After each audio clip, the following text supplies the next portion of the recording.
안녕하세요. 제이씨입니다. 기업은 다음과 같이 자산, 부채, 자본으로 이루어집니다. 자산은 부채와 자본의 합이죠. 자본은 주주들에게서 조달한 돈입니다. 기업의 목적은 자본금을 유치하여 이윤을 창출하고 그 이윤을 자본금을 제공한 주주들에게 돌려주는 것입니다. 기본적으로 배당금을 통해서 이윤을 돌려주고 이때 제공한 자본의 크기에 비례해서 그 권리를 갖죠. 이러한 약속을 위한 증서가 바로 주식증서입니다. 그리고 주식시장이라는 것은 이 주식증서를 교환하는 장소인 것이고요. 요즘에는 실제로 볼 수 없고 화면 속에 숫자로만 존재하다 보니 그 의미가 실감되진 않지만 사실 주식이라는 건 이런 중요한 약속의 의미를 담고 있는 것입니다.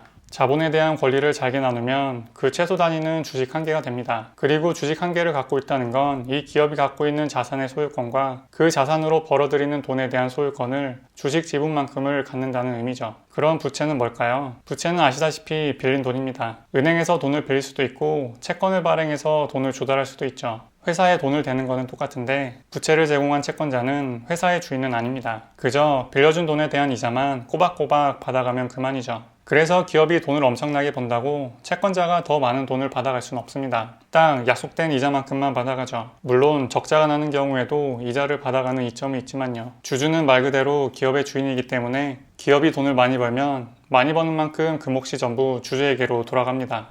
직장인으로서는 회사에서 아무리 수십억, 수백억을 벌어다주는 역할을 할지라도 그 정도의 보상이 돌아오지는 않죠. 그런데 주주로서는 그런 걸 누릴 수 있으니 엄청난 기회가 아닐 수 없습니다. 괜히 자본주의의 꽃이라고 부르는 게 아닌 것 같습니다.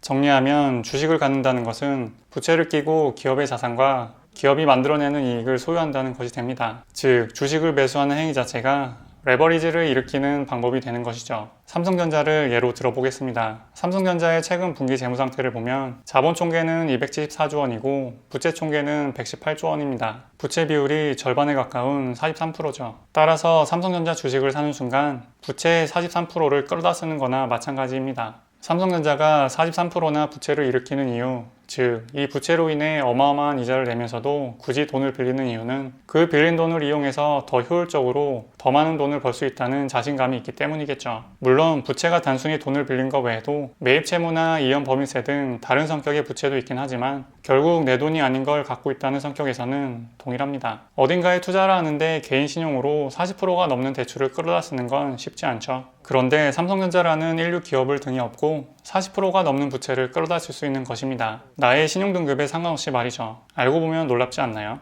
이렇게 볼 때 돈을 잘 버는 기업이라면 부채 비율이 조금 높더라도 이해가 되겠죠. 부채를 지렛대 삼아서 효율적으로 돈을 더 벌 수 있다면 마다할 이유가 없으니까요. 부채를 끌어다가 돈을 잘 버는 기업의 예로 SK머티리얼즈, 코웨이, 고려신용정보 등이 있습니다. 세 개 기업 모두 자기 자본 대비 100%가 넘는 부채를 갖고 있습니다. 이것이 주식이 어느 자산보다도 장기적으로 수익률이 좋은 이유 중 하나입니다. 반대로 그만큼 변동성이 크기도 하고요. 주식은 기본적으로 부채를 까면서 레버리지를 쓰고 있다는 전제가 되는 자산이기 때문이죠. 부채 비율이 0%인 기업은 거의 없으니까요. 부의 속도를 높이고자 한다면 레버리지는 피할 수 없는 선택일 텐데요. 이런 관점에서 기업의 부채를 바라보고 잘 이용해 보시기 바랍니다. 개인이 부를 늘리는 속도를 가속시켜주는 데 도움이 될 수 있을 것입니다. 그럼 오늘 영상 봐주셔서 감사하고 다음에 또 만나요.